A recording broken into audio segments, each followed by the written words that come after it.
কেন্দ্রীয় ক্রীড়ামন্ত্রী অনুরাগ ঠাকুর হুগলি জেলা সফরে এলেন। তিনি কলকাতার দমদম এয়ারপোর্ট থেকে সোজা কামারপুকুর মঠ ও মিশনে আসেন। মিশনে এসে কামারপুকুর মঠ পরিদর্শন করেন তিনি। এই পুণ্যভূমির বিভিন্ন স্থান পরিদর্শন করার পর কামারপুকুর মঠ ও মিশনের অধ্যক্ষ মহারাজের সাথে কথা বলেন। এরপর সাংবাদিকদের মুখোমুখি হয়ে তিনি বলেন, কামারপুকুর মঠে আসার সুযোগ হয়েছে। ঠাকুর শ্রীরামকৃষ্ণ সব ধর্মকে এক মানতেন, সব ধর্মকে সম্মান করতেন। তিনি মানবতার পূজারী ছিলেন। বাংলায় বহু মানবতার পূজারী ও স্বাধীনতা সংগ্রামী জন্মগ্রহণ করেছেন, কিন্তু এই বাংলাতেই মানবতার হত্যা হয়েছে। তিনি এদিন ঠিক কি বললেন শুনুন।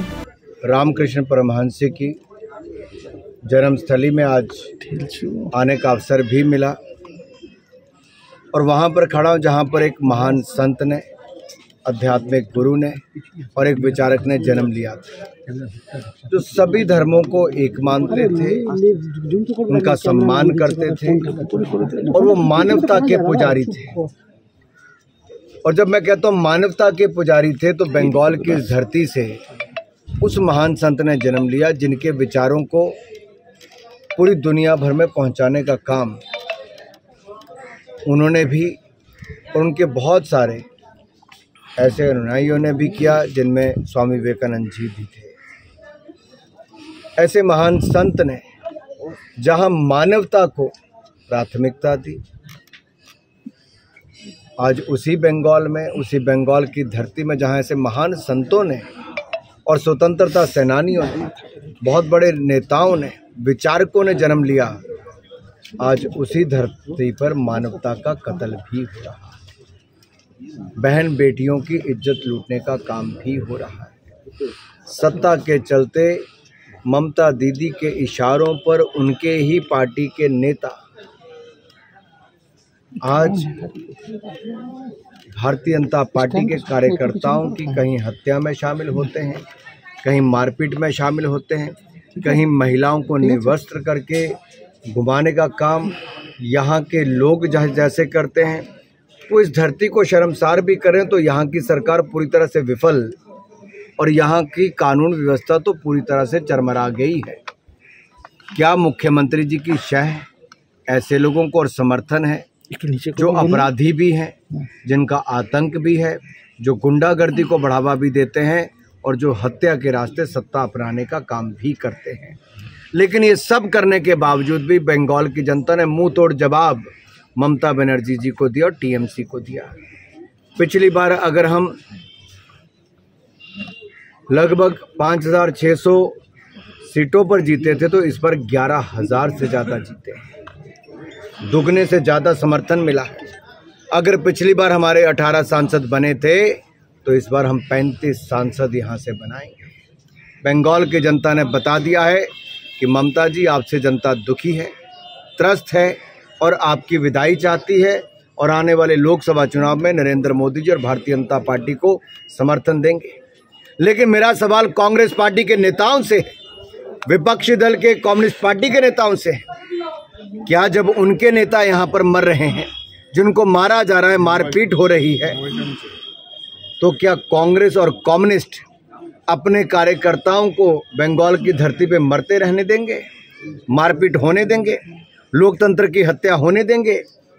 अरे मणिपुर तो चले गए, मणिपुर से कई गुना ज़्यादा घटनाएं बंगाल में हुई। तो कांग्रेस के वरिष्ठ नेताओं से मैं पूछता हूँ, कहाँ है आपकी आत्मा? अरे अधीर रंजन चौधरी जी, राहुल गांधी जी, सोनिया गांधी जी कभी बंगाल भी आएंगे? नहीं तो यहाँ की जनता कहेगी जब हम मर रहे थे, जब मारपीट हो रही थी, तब कांग्रेस के नेता यहाँ नज़र नहीं आए। और कांग्रेस का वो नेता जो अदालत में जाके गुहार लगा रहा था कि कानून व्यवस्था चरमरा गई है, वो मणिपुर तो जा रहा है बाकी 20 दलों को लेकर, लेकिन पश्चिम बंगाल लाने का उसका हिम्मत नहीं बन रही है, क्योंकि पश्चिम बंगाल आओगे तो इन सांसदों पर लाठी ममता बनर्जी की सरकार भी। क्या डरते हैं ममता जी के राज में आने से सभी सांसद? तो मैं बंगाल की धरती से आह्वान करता हूं उन सभी नेताओं से जो आज मणिपुर तो गए हैं, लेकिन महिलाओं के साथ उनकी इज्जत लूटने का खिलवाड़ जो बंगाल की धरती पर हुआ, क्या वो सांसद कभी बंगाल की धरती पर आएंगे? क्या वो रामकृष्ण परमहंस की धरती पर आएंगे? क्या वो स्वामी विवेकानंद जी की धरती पर आएंगे? क्या वो नेताजी सुभाष चंद्र बोस जी की धरती पर आएंगे? क्या वो रविंद्रनाथ टैगोर जी की धरती पर आएंगे? क्या वो डॉक्टर श्यामा प्रसाद मुखर्जी की धरती पर आएंगे? ऐसे अनेक नाम मैं गिना सकता हूं जिन्होंने भारत को स्वतंत्रता सेनानी के रूप में अपना योगदान दिया या स्वतंत्रता के बाद भी देश को आगे बढ़ाने में अपना योगदान दिया। आज उस धरती पर मानवता शर्मसार हो रही है और तृणमूल पार्टी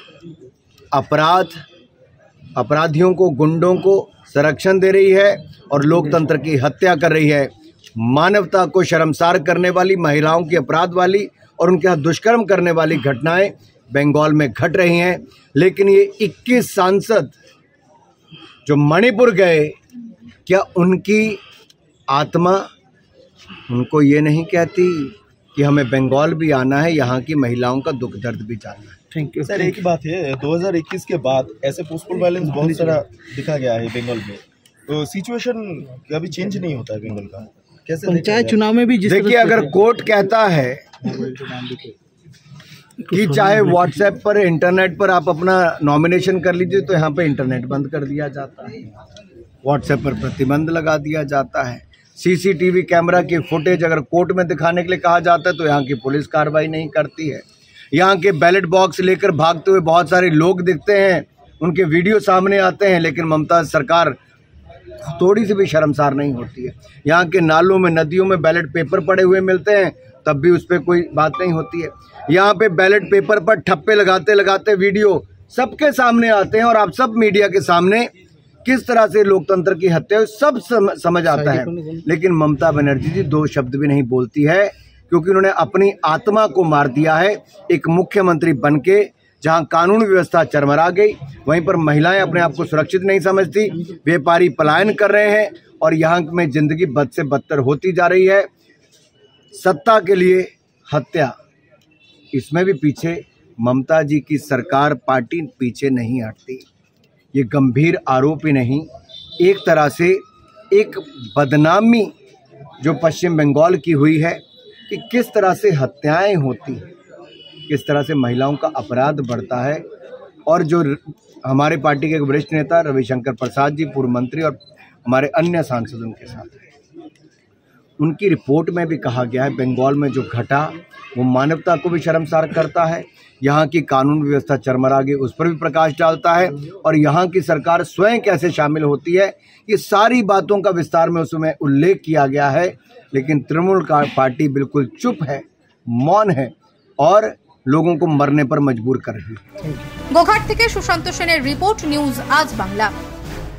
নিঃসন্তান হওয়ার কারণ স্বামী বা স্ত্রী যে কেউ হতে পারেন।